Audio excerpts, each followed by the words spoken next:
오늘도 예배 자리에 나오신 우리 모든 성도님들 하나님의 은혜와 평강이 넘쳐나시기를 주님의 이름으로 축원합니다. 오늘은 성령 강림 주일입니다. 예수님 부활하신 후 50일이 지났을 때 오순절날 성령께서 이 땅에 오셨습니다.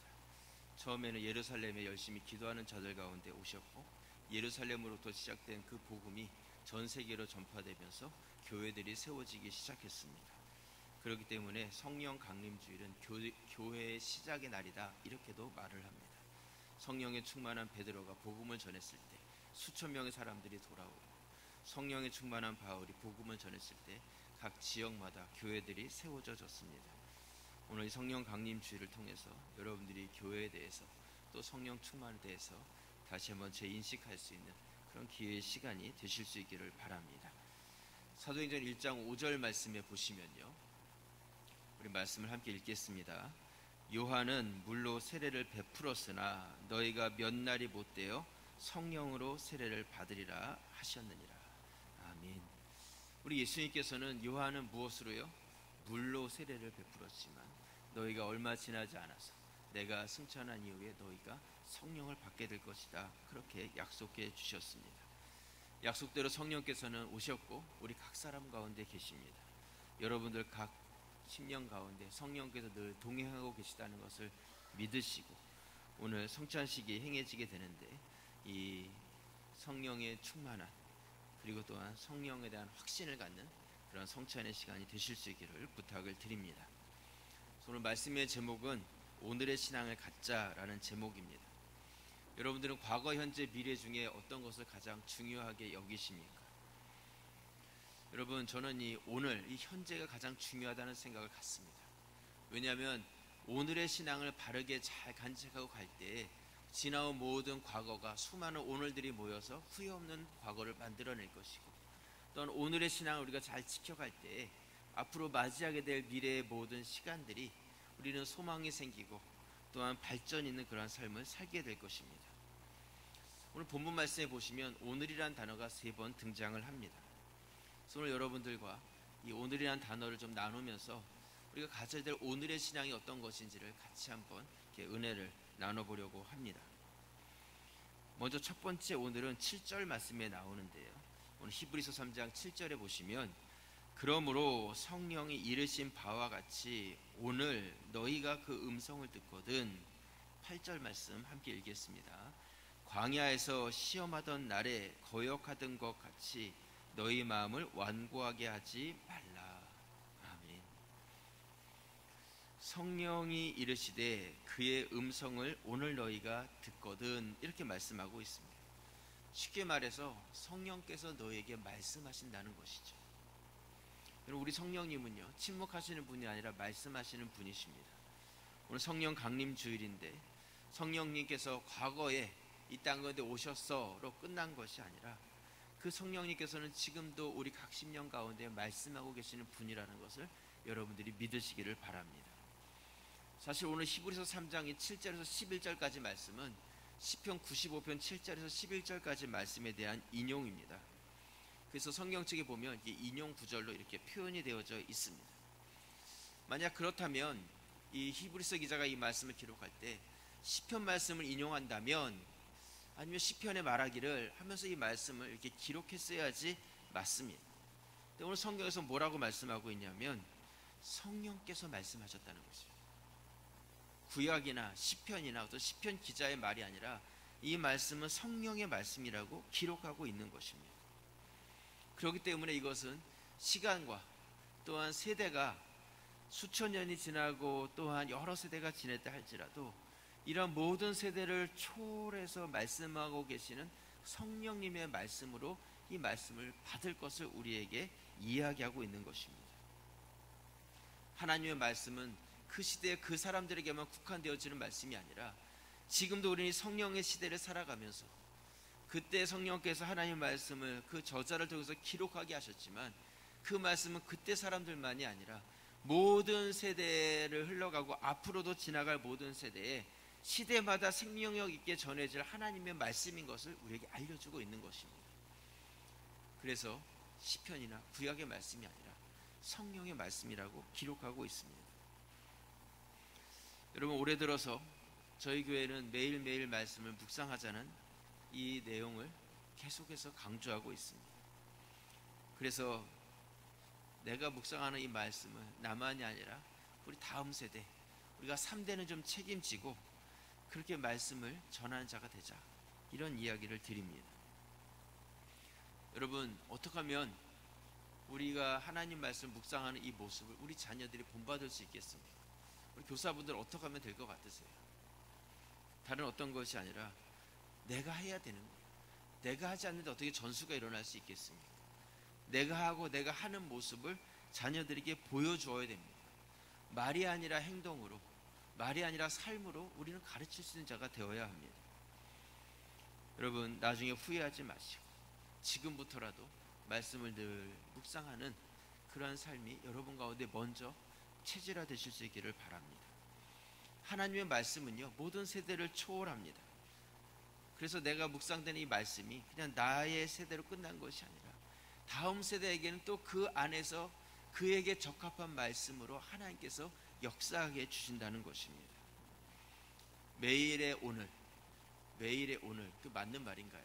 매일매일이 그날이 또 오늘이 되는 것이죠. 그 매일의 오늘 아침에 여러분들이 말씀을 펴고 말씀을 읽고 성령의 음성을 듣는 그런 성도들이 되실 수 있기를 바랍니다. 예레미야가 3장 22절 말씀에 보시면요, 여호와의 인자와 긍휼이 무궁하심으로 우리가 진멸되지 아니함이니이다. 23절 말씀 우리 함께 읽겠습니다. 이것들이 아침마다 새로우니 주의 성실하심이 크시도소이다. 아멘. 하나님의 인자와 긍휼하심이 새롭고 주의 성실하심이 아침마다 크고 또한 그것들이 아침마다 새롭다고 고백하고 있습니다. 아침마다라는 것은 무엇입니까? 매일매일을 의미하는 것이고 우리가 살아가는 오늘의 삶을 말씀하고 있는 것이죠. 여러분, 하나님의 말씀은 시대를 초월하고 세대를 초월하고 인종을 초월하고 지위를 초월하고 모든 것을 다 초월해서 모든 자들 가운데 생명력 있게 적용되어지는 말씀입니다. 여러분들 말씀 가운데 매일매일 오늘의 믿음과 오늘의 말씀을 묵상하고 가질 수 있는 그런 성도들이 되실 수 있기를 바랍니다. 두 번째 오늘이라는 단어는요, 13절 말씀에 나오는데 오늘 히브리서 3장 12절 말씀부터 잠깐 보겠습니다. 형제들아, 너희는 삼가 혹 너희 중에 누가 믿지 아니하는 악한 마음을 품고 살아계신 하나님에게서 떨어질까 조심할 것이요. 13절 우리 함께 읽겠습니다. 오직 오늘이라 일컫는 동안에 피차 권면하여 너희 중에 누구든지 죄의 유혹으로 완고하게 되지 않도록 하라. 아멘. 하나님께로부터 우리가 떨어지지 않도록 하나님과 늘 붙어 있어야 된다는 것을 말씀합니다. 그렇게 되기 위해서 오늘이라는 일컫는 그 시간 동안에 피차 권면해서 죄의 유혹으로 완고하게 되지 않도록, 우리의 마음이 단단해지지 않도록 그렇게 하라고 말씀하고 있습니다. 오늘이라 일컫는 동안이라는 게 무엇입니까? 우리 매일의 삶을 의미하는 것이죠. 결국 성도는 서로를 권면해 줄 수 있는 그러한 마음을 가져야 됩니다. 근데 어떻게 권면하냐면 죄의 유혹에 넘어져서 완고하게 되지 않도록 권면해야 된다는 것이죠. 우리가 어떻게 권면해야 되냐면 하나님께 우리가 견고하게 붙어 있을 수 있도록 권면하는 자들이 되어야 한다는 것입니다. 성령께서 하신 일이 무엇입니까? 우리 가운데 찾아와서 우리 가운데 내주하시고 떠나지 않고 함께 하시면서 선악간의 일들을 분별하게 하시고 우리가 바른 길을 갈 수 있도록 우리의 양심을 통해 권면해 주시는 역할을 성령께서 하십니다. 우리가 바른 길을 갈 수 있도록 도와주신 일을 성령께서 하시는데 우리 성도들이 그 성령의 역사를 힘입어서 우리 또한 그런 권면을 서로에게 행할 수 있는 그런 분들이 되셔야 합니다. 요한복음 15장 4절 말씀에 보시면요, 내 안에 거하라 나도 너희 안에 거하리라. 가지가 포도나무에 붙어있지 아니하면 스스로 열매를 맺을 수 없음같이 너희도 내 안에 있지 아니하면 그러하리라. 5절 함께 읽겠습니다. 나는 포도나무요 너희는 가지라. 그가 내 안에 내가 그 안에 거하면 사람이 열매를 많이 맺나니 나를 떠나서는 너희가 아무것도 할 수 없음이라. 아멘. 여러분, 가지는요 열매를 맺는 역할을 합니다. 하지만 가지가 정말 해야 될 일은 무엇이냐면 열매를 맺히는 일을 하는 것이 아니라, 가지는 원나무에 단단하게 붙어서 그 뿌리로부터 시작돼서 공급되어지는 모든 영양분을 힘있게 받아들이는, 힘있게 빨아들이는 이 일을 가지가 해야 하는 것입니다. 그렇게 가지가 원나무에 단단하게 붙어서 영양분을 공급받으면 잎이 나고 꽃이 피고 열매가 맺혀지는 것은 자연스럽게 되어지는 것입니다. 여러분, 오늘 우리가 피차 권면해라, 죄의 유혹에 들지 않고 완고해지지 않도록 이렇게 행하라는 그 말씀의 의미는 무엇이냐면, 우리의 삶의 어떤 열매, 보여지는 결과, 이런 것을 보면서 당신은 좋습니다, 아니면 당신은 왜 그렇습니까 하면서 우리가 그것에 대해서 권면하고, 왜 당신의 열매는 이렇게 볼품없냐고 우리가 평가하면서 권하라는 그런 의미가 아니라, 그것은 그냥 자연스럽게 되어지는 것이고, 우리가 하나님께 견고하게 붙어있느냐 붙어있지 않느냐를 우리가 바라보고 점검하면서, 그렇지 않는 자들에 대해서 왜 하나님께 붙어있지 않습니까? 왜 하나님의 말씀을 공급받지 않습니까? 왜 아침에 말씀을 묵상하지 않고 왜 기도하지 않습니까? 우리의 영적인 부분에서 권면할 수 있는 자가 되라는 것을 우리에게 말씀하고 있는 것입니다. 제가 신학교 다닐 때요, 충청도 황간이라는 곳에서 올라와서 신학교에 입학한 친구가 있었습니다. 그 친구가 지금도 청주에서 열심히 목회를 잘하고 있는데요, 이 친구가 그런 이야기를 했어요. 자기 청소년기 때, 그래서 중학교 또 우리 고등학교 그때에 시골 교회죠, 황간이라는 곳이 좀 시골인 것 같아요. 근데 그 순수한 시골의 청소년들, 중학교 고등학교 그때에 그 친구들이 모이면 어떤 일을 했냐면, 같이 말씀을 읽고, 또 그 친구들이 모이면 기도를 하고, 그리고 통성으로도 기도하고, 이렇게 했다는 거예요. 근데 그 교회 친구들이 그때는 그냥 그것이 뭐 전도사님이나 뭐 선생님이나 누가 있어서 막 그런 것이 아니라, 그게 그들에게는 노는 것이었고, 그것이 그들에게는 즐거운 일이었다는 것이죠. 그리고 그냥 자연스럽게 그렇게 행했다는 거예요. 신기하잖아요. 청소년기 아이들이 별로 그렇지 않는데, 그때 그 친구들은 그냥 교회에서 만났고 교회 안에서 친구가 되고, 그렇게 마을 사람들이 이루어졌기 때문에 그냥 영적인 삶을 자연스럽게 그 친구들 가운데 이게 공동체를 이루고 지냈다는 것이죠. 그래서 서로에게 믿음을 지켜주는 자들이 되었다는 것입니다. 잘못된 길로 가지 않도록 붙잡아주고, 바른 영적인 힘을 하나님께로 공급받을 수 있도록 도와주는, 서로가 권면해주는 일들을 행했다는 것입니다. 그 친구들이 이만큼 자라서 보니까 교회 목사가 된 친구도 있고, 사모가 된 친구도 있고, 또 각 섬기는 교회 안에서 중요한 일들을 감당하는 친구들이 되었다는 그런 이야기를 들었습니다. 여러분, 여러분들은 교회 안에서 두세 사람이 모이면 무엇을 하십니까? 여러분들은 두세 사람이 모였을 때 어떤 말을 하고 어떤 일을 행하고 계십니까? 우리가 서로가 서로에게 하나님께 견고하게 붙어 있을 수 있도록 그런 권면이 되는 성도들이 되실 수 있기를 부탁을 드립니다. 오늘 세 번째, 오늘은요 15절 말씀에 나오는데, 성경에 일렀으되 오늘 너희가 그의 음성을 듣거든 경노하시게 하던 것 같이 너희 마음을 완고하게 하지 말라 하였으니, 16절 말씀 함께 읽겠습니다. 듣고 경노하시게 하던 자가 누구냐? 모세를 따라 애굽에서 나온 모든 사람이 아니냐. 하나님의 음성을 들었다면 마음을 완고하게 하지 말아라. 그 완고했던 마음이 결국 하나님의 마음을 경노하게 했다. 화가, 분노가 발하게 하셨다는 것이죠. 여러분, 그렇게 하나님 마음을 완고하게 했다는 것, 누가 그랬냐면 모세를 따라서 애굽에서 나온, 하나님의 선택받았다고 하는 이스라엘 백성들이 하나님의 마음을 경노하게, 화나게 했다는 것입니다. 그 이어지는 말씀에서도 40년 동안 누구에게 노하셨느냐, 하나님이 누구에게 그의 안식에 들어오지 못한다고 하였느냐, 이런 말씀들을 묻고 대답하고 있습니다. 오늘 히브리서 3장 17절 말씀 보시면요, 또 하나님이 40년 동안 누구에게 노하셨느냐, 그들의 시체가 광야에 엎드려진 범죄한 자들에게가 아니냐, 또 하나님이 누구에게 맹세하사 그의 안식에 들어오지 못하리라 하였느냐, 곧 순종하지 아니하던 자들에게가 아니냐. 19절 말씀 우리 함께 읽겠습니다.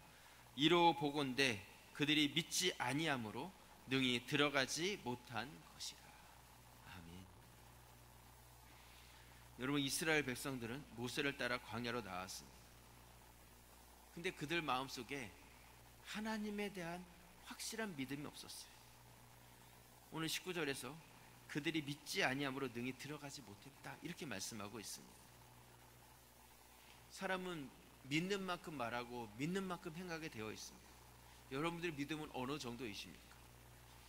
하나님께서 이스라엘 백성들에게 광야 40년의 시간을 주신 것은 날마다 맞이하는 그들의 오늘의 삶 속에서 하나님에 대한 믿음, 내가 하나님에 대한 확신, 그 약속에 대한 확실한 믿음으로 그들이 하루를 시작하고 또 하루를 그렇게 살아가기를 우리 주님께서는 바라셨던 것입니다. 그래서 그렇게 훈련을 시키시고 약속하신 가나안 땅에 들어가서 이제는 그 땅에 정착하게 되었을 때 하나님의 나라, 하나님의 백성된 이스라엘이라는 그 민족이 매일매일 오늘 그날마다 하나님에 대한 바른 믿음의 고백으로 하루를 시작하며 하나님을 신뢰하고 그의 뜻대로 순종하며 살아가므로 그들만 구원받는 백성이 되는 것이 아니라 그로 인하여서 천하 만국이 하나님의 복음과 말씀을 듣고 하나님께로 돌아오는 역사가 일어나기를 우리 하나님께서는 바라셔서 그들의 오늘의 삶 속에 믿음의 고백을 가지고 살기를 바라셨던 것입니다. 때로는 마실 물이 없게도 하시고, 때로는 먹을 것이 없게도 하시고, 때로는 주변 민족을 강하게 해서 쳐들어오게도 하셨습니다. 그들은 그러한 어려운 상황 가운데서도 믿음의 확신을 잃어버리지 아니하고 그들이 날마다의 삶 속에서 믿음의 고백을 드렸어야 했습니다. 하지만 그들은 환경이 바뀔 때마다 불신앙, 불순종, 원망, 이러한 모습으로 나타났습니다. 그들 가운데 그러한 것으로 선동하는 자들이 있었습니다. 대표적인 사건이 무엇이냐면 12명의 정탐꾼 중에 10명의 정탐꾼, 가나안 땅을 다 보고 와서 부정적인 보고를 하자 어떤 보고를 하느냐에 따라서 백성들의 마음이 달라질 수 있는데 부정적인 보고를 듣자 백성들의 마음이 다 녹아내리고 이제는 우리는 들어갈 수 없다, 다 죽었다, 하나님께서는 그 땅을 이미 주신다고 약속하시고 이제는 우리는 믿기만 하면 되는 것인데 그것을 다 알고 있음에도 불구하고 그 선동하는 몇 사람의 말들에 이 백성들의 마음이 움직여 버린 것이죠. 왜 그랬겠어요? 믿음이 없었기 때문에, 말씀에 대한 확신이 없었기 때문에 이 말 저 말 때 자꾸 흔들리는 것이죠. 말을 들을 때마다 이러면 이런 것 같고 저러면 저런 것 같고 흔들리는 이유가 무엇입니까?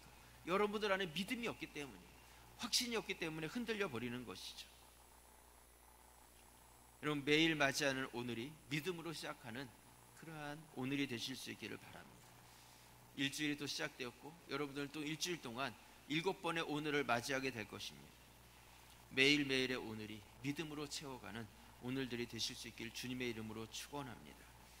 이스라엘 백성들이 앞에서 말씀드린 대로 그들이 하나님 앞에서 이렇게 범죄하고 하나님의 책망을 받게 된 것은 선동하는 그 소수의 몇몇 사람들이 있었기 때문입니다. 바울의 사역에서도 그랬어요. 바나바와 함께 마음을 모으고 그들이 전도여행을 떠났습니다.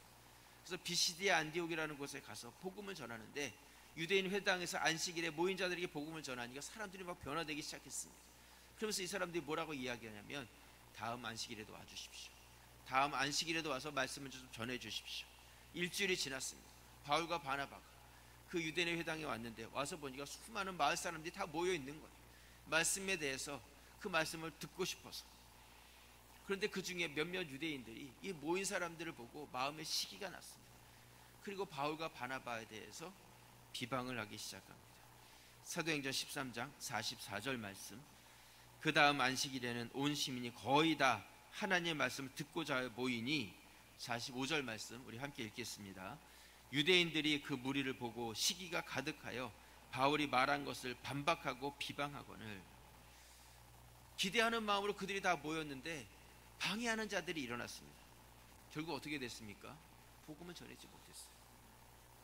많은 사람들의 마음이 열려 있었음에도 불구하고 이 몇몇 비방하고 선동하는 이런 자들이 들어오기 시작하니까 그 전체 모였던 사람들의 마음이 흔들려 버린 것이죠. 또 사도행전 13장 49절 말씀에 보시면 주의 말씀이 그 지방에 두루 퍼지니라. 바울과 바나바의 사역을 통해서 복음이 전해졌어요. 50절 말씀 함께 읽겠습니다. 이에 유대인들이 경건한 귀부인들과 그 신의 유력자들을 선동하여 바울과 바나바를 박해하게 하여 그 지역에서 쫓아내니. 여러분, 우리가 신앙을 가지고 믿음을 지켜가려고 할 때 분명히 방해하는 것들이 있습니다. 그 가운데서 흔들리지 마시기 바랍니다. 오늘의 신앙 가운데 믿음을 지켜가실 수 있기를 바랍니다. 분별하실 수 있기를 바랍니다. 성령께서 도와주실 것입니다. 훌륭한 믿음의 사람들은요, 충성되게 믿음을 지켜갖고 흔들림 없는 그런 자였습니다. 저에게 어떤 집사님이요, 이번에 대신방을 하면서 그런 이야기를 들었습니다. 직장에 출근을 하시는데 새벽에 일찍 일어나셔가지고 직장에 나가신다는 거예요. 주변을 정리하고 청소를 하고 그런 일을 다 하신다는 것이죠. 굳이 시킨 일도 아니고 해야 될 일도 아닌데 그 일을 그냥 먼저 가셔서, 다른 사람들보다 뭐 10분 20분 정도가 아니라 한 두세 시간 일찍 가시는 것 같아요. 가서 그렇게 준비를 하신다는 거예요. 그래서 관리하는 분이 필요 없을 정도로 일을 하신다는 그 이야기를 들었습니다. 근데 제가 그 이야기를 들을 때 뭐라고 이야기했냐면, 요셉 같은 분이시군요. 요셉 같은 분이시군요. 요셉은요, 어디를 가든지 형통한 사람이 바로 요셉이었는데, 요셉의 환경을 보면 그가 종이었고 감옥에 갇히는 죄수였습니다. 환경은 나빠졌지만 그는 그 환경 속에서 최고의 오늘을 살아갔던 사람이었습니다. 충성되고 인정받는 그런 오늘의 삶을 살아간 사람이었습니다. 여러분들이 어떤 환경에 있느냐가 중요한 것이 아니라 그 환경 속에서 얼마나 최선의 삶으로 그 오늘을 만들어가고 있는지, 그런 믿음을 간직하고 있는지가 더 중요한 것입니다. 우리에게 주어진 앞으로의 오늘, 매일매일이 세 가지 오늘 말씀을 드렸는데, 먼저는 하나님의 말씀을 듣고 성령께서 주시는 그 음성을 듣고 묵상하는 하루가 되시고, 또한 하나님의 말씀에 떨어지지 않도록 주님과 굳게 붙어있는 그러한 하루가 되시고, 또한 믿음을 가지고 오늘을 시작할 수 있는 매일매일의 삶이 되실 수 있기를 주님의 이름으로 간절히 축원합니다. 우리 기도드리겠습니다.